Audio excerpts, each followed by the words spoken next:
Hola, buenos días, bienvenidos a un episodio más de Salud Mental. Hola Luisa, ¿cómo estás? Muy bien, gracias. El tema de hoy es discapacidad intelectual, o como antes era conocido, retraso mental. Este trastorno se caracteriza por la presencia de limitaciones en la conducta adaptativa y limitaciones a nivel intelectual, puesto que presenta un mal funcionamiento en los dominios conceptual, social y práctico. Esta discapacidad comienza durante el desarrollo del niño y es diagnosticada antes de los 18 años. Normalmente se detecta cuando un niño menor de 5 años presenta retraso en el cumplimiento de las secuencias esperadas del desarrollo para sus iguales en edad y contexto sociocultural. Sí, imagínate que yo leí un artículo relacionado con los síntomas de ese trastorno y decía que en la parte motriz los niños gatean, caminan y se sientan mucho más tarde que los otros niños. En la parte cognitiva tienen problemas para resolver problemas, tienen dificultades para pensar lógicamente y muchas veces para recordar cosas. Y socialmente tienen dificultades para comprender las reglas sociales y las propias consecuencias de sus acciones. Sin embargo, debemos tener en cuenta que hay 4 clasificaciones de la discapacidad intelectual, dependiendo de las puntuaciones obtenidas en el coeficiente intelectual. Estas clasificaciones es ligero, que va a puntuaciones de 50 a 69, moderado de 35 a 49, grave de 20 a 34 y el más profundo, es mucho más grave, es de menos de 20. Ahora vamos a conocer la opinión de unas especialistas en el tema para que nos cuenten un poco de otros síntomas que se pueden presentar y el diagnóstico diferencial de este trastorno. Buenos días, gracias por la invitación. Según el DSM, las personas con discapacidad intelectual deben cumplir 3 criterios. El primero de ellos, deben presentar deficiencias en funciones intelectuales, razonamiento, pensamiento abstracto, resolución de problemas, el juicio, aprendizaje, los cuales se confirman mediante la evaluación y pruebas de inteligencia. Para el segundo criterio, deben presentar deficiencias en el comportamiento, en la autonomía personal y responsabilidad social, limitando el funcionamiento en una o más actividades de la vida cotidiana, como la comunicación, la participación social y la vida independiente con múltiples entornos. Por último criterio, es necesario que estas deficiencias que acabo de mencionar se presenten durante el desarrollo. Muchos de los síntomas mencionados por la doctora Sanabria pueden presentarse también en otros trastornos, pero no deben ser confundidos con la discapacidad intelectual.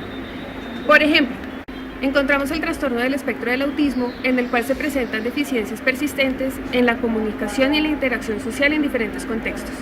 Por otro lado, encontramos también el trastorno del desarrollo de la coordinación, en donde la adquisición y ejecución de las habilidades motoras coordinadas se encuentran muy por debajo de lo esperado para la edad cronológica del individuo, y se manifiesta por lentitud, torpeza o imprecisión en las habilidades motoras, que genera problemas en las diferentes áreas de ajuste. También encontramos el trastorno de comunicación social, en donde existen dificultades persistentes en el uso de la comunicación verbal y no verbal. El individuo no tiene claras las reglas de cuándo interactuar, cuándo intervenir, y tampoco entiende el significado implícito de muchas frases, lo que le dificulta la interacción social y el rendimiento académico.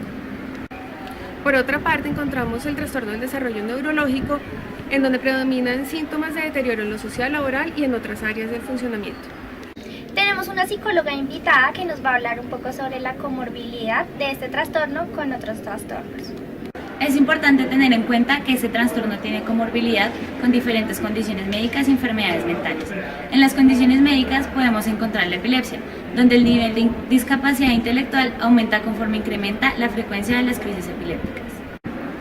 Otra situación clínica que a menudo se asocia con discapacidad intelectual es la parálisis cerebral, así como impedimentos visuales o auditivos encontrados en un 10 a 15% de casos con discapacidad intelectual.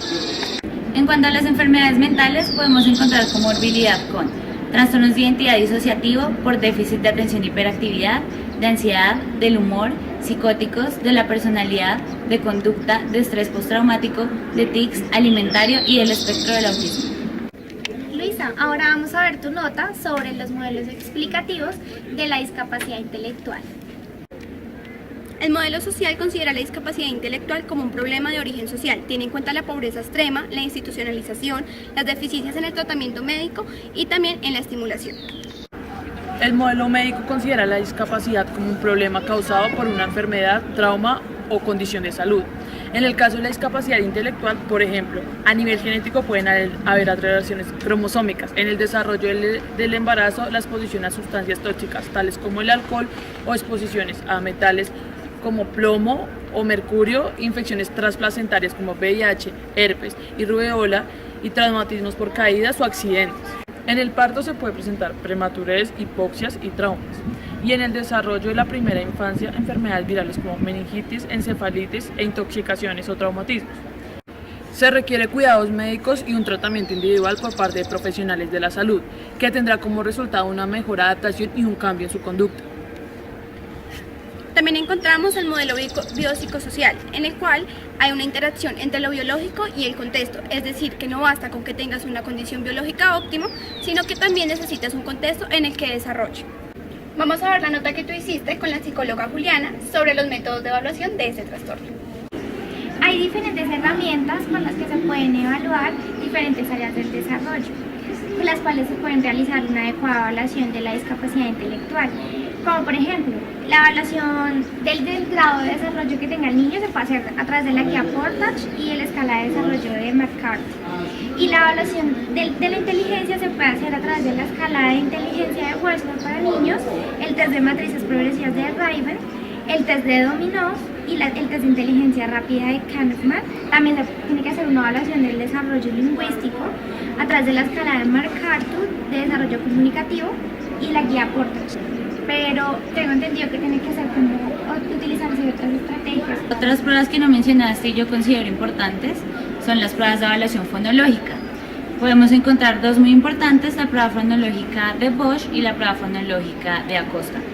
También pueden utilizarse otros métodos de evaluación como la entrevista semiestructurada, las pruebas de coeficiente intelectual administradas individualmente, las escalas de integración y participación comunitaria, evaluaciones ambientales, evaluando contextos físicos, sociales y actitudinales, y las escalas de necesidades de apoyo.